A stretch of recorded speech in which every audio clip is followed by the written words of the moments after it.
ভাই আলমারির কাম কমপ্লিট, অনেক খিদা লাগছে, আমি গিয়া খেয়ে গিয়া। না বেটা অন্য জন লাগতো না, আরে ডেলিভারি দিয়ে তারপরে খাইতে যাইস। আচ্ছা ঠিক আছে।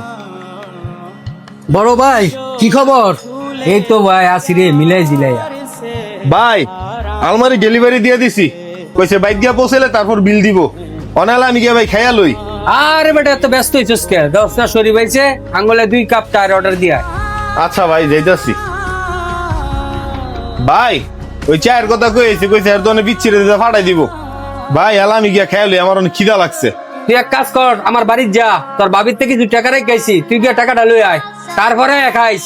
ভাই 5টা মিনিট লাগবই, আমি একটু খাইয়া লই। আর বেটা তোরা কইতেছে আর্জেন্ট বাজ যেতি, তুই আর্জেন্ট বাজ যা। আয়া কি খাওন যাইতো না? খাওন কি শেষ হয়ে যাবো গা?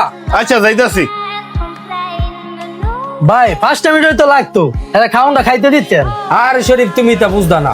ভাই পেটে খিদে লয়ে কি কাম করান যায়? শোনো, আর আমি টাকা দিয়ে কাম করে নিলে খাওয়ার লে না, আগে আমার কাম শেষ করব, পরে খাওন গোসল যা করণের করবো। এ ভাই খারান। কি হইছে ভাই?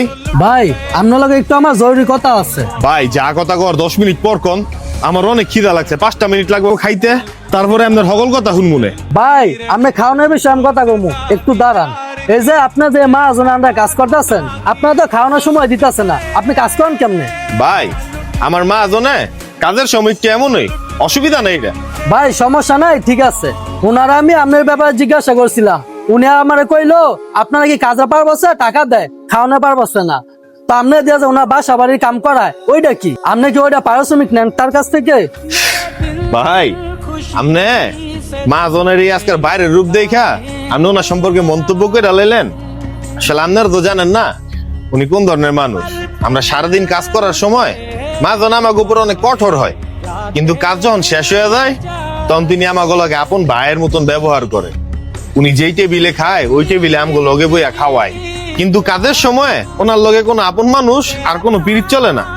আপনি জানেন উনি আমার পারিবারিক যত অর্থনৈতিক সমস্যা আছে বা অন্যান্য যত সমস্যা আছে সবগুলো উনি আমার নিজের অভিভাবক হিসেবে এগুলো সব সমাধান করে দেয়।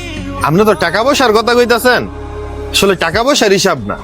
আমার এই মা জনে আমার লেগে জীবনে যা কইরা দিছে, আমি যদি সারা জীবন ওনার মাগনা খাটি তাও এই ঋণ শোধ করতাম না। আপনারা মা জনের বাইরের রূপ দেখা মন্তব্য করেন না, ওনার ভিতরে ঢুকলে বুঝতে পারতেন উনি যে কত উদার মনের মানুষ।